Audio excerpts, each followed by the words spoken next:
Uma recordação despertou dentro de mim, palpitante, e não durou mais que um segundo.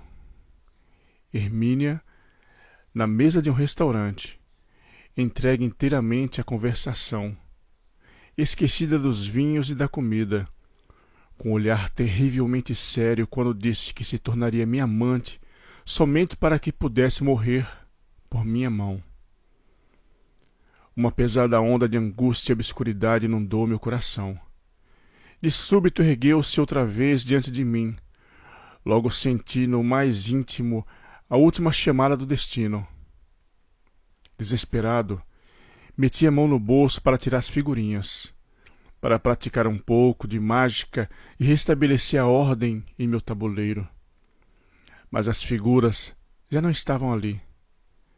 Em vez delas, tirei do bolso um punhal.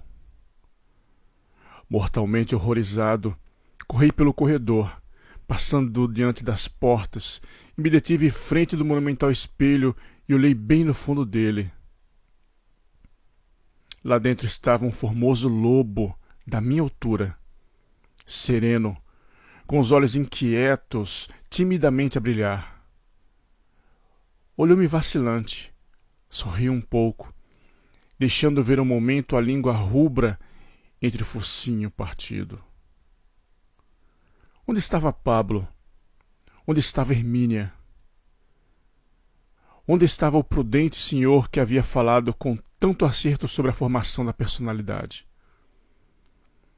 Voltei a olhar o espelho. Estava ficando louco. Ali não havia nenhum lobo por detrás do cristal a lamber o focinho com a língua. No espelho estava eu, Harry, com o rosto abatido, cansado por todos os jogos, fatigado de todos os vícios, horrivelmente pálido. Mas continuava sendo um ser humano, continuava sendo alguém com quem se podia falar. Harry, disse eu, que fazes aí? Nada, disse o espelho. Estou esperando. Espero a morte. Mas onde está a morte? Já vem, disse o outro. Eu ouvi soar nos âmbitos vazios do interior do teatro uma música bela e horrível. Aquela música do Dom Giovanni, que anuncia a entrada do convidado de pedra. Ressoava tetricamente seu frígido som pela casa fantasmagórica, como se viesse do além, da imortalidade. Mozart, pensei, e com esta palavra conjurei a imagem mais excelsa e amada de minha vida interior. Ouvi-se então atrás de mim uma gargalhada, uma clara e gélida gargalhada, nascida além da dor insuspeitada pelo homem, nascida do humor dos deuses. Voltei-me transido e feliz ao ouvir aquele riso, e vi Mozart, que se aproximava.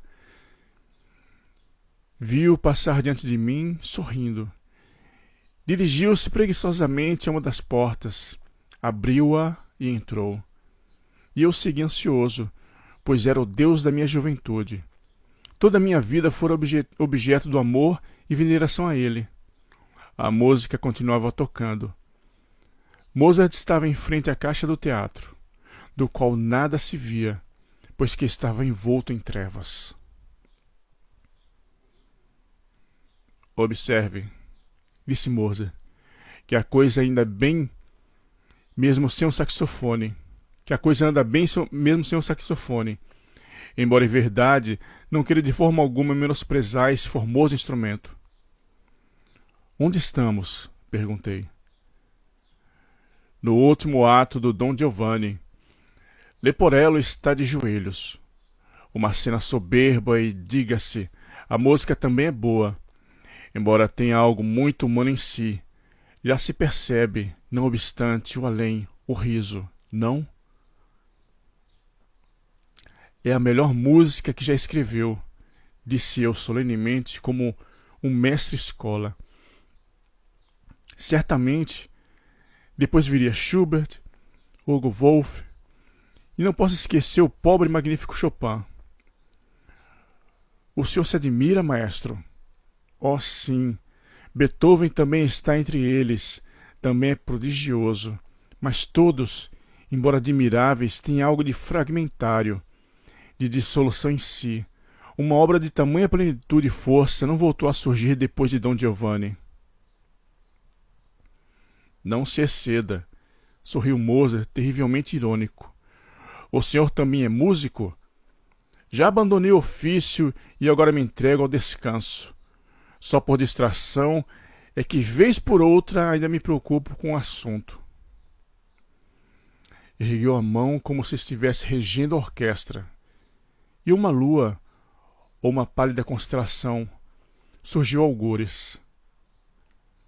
Olhei sobre a caixa do palco o espaço insondável, no qual se levantavam névoas e nuvens, no qual emergiam montanhas envoltas em crepúsculos de praias, e aos nossos pés se estendia uma ampla planície desértica.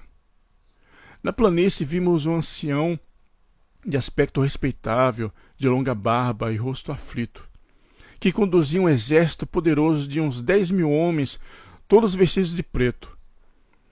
Parecia estar confuso e desesperado, e Mozart disse: Veja, é Brahms. Aspira à redenção, mas custará muito alcançá-la. Soube que aqueles milhares de homens vestidos de preto eram seus cantores e executantes daquelas vozes e notas que, segundo o juízo final, haviam sido desnecessárias e supérfluas em suas partituras. Orquestração demasiado pesada, vasto material desperdiçado, observou Mozart. Em seguida vimos à frente de um grande exército, igualmente numeroso, Richard Wagner, empurrado pela multidão, fatigado, arrastando-se com passos vacilantes.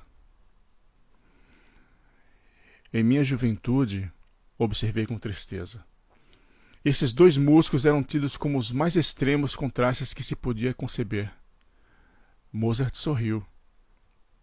Sim, é sempre assim. Tais contrastes, vistos a pequena distância, sempre tendem a apresentar sua característica sua crescente similitude. A instrumentação excessiva não foi, na verdade, uma falha pessoal de Wagner ou de Brahms.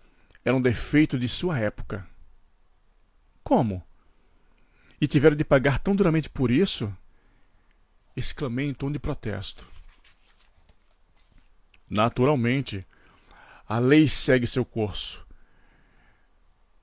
Depois de pagar a culpa de seu tempo, ver-se-á a culpa pessoal merece alguma redenção. Mas nenhum dos dois teve culpa? Certamente que não. Não tiveram culpa, como tampouco Adão teve culpa de haver comido a maçã e nem por isso deixou de pagar pelo pecado. Mas isso é terrível. Sem dúvida, a vida é sempre terrível. Nada podemos fazer em contrário, e não obstante somos responsáveis. Mal se nasce, já se é culpado. O senhor deve ter recebido instrução religiosa muito particular para desconhecer tais dogmas.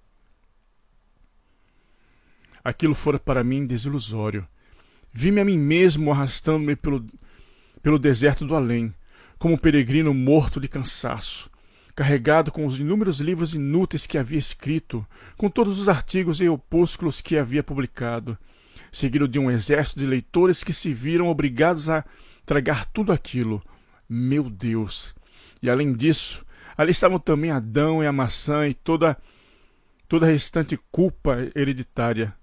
Tinha de purgar tudo aquilo e só então poder-se-ia levantar a questão se, após tudo aquilo, havia algo pessoal, algo próprio que considerar, ou se todos os meus atos e suas consequências não seriam mais que espumas boiando ao mar, ondulação e sentido na torrente dos acontecimentos.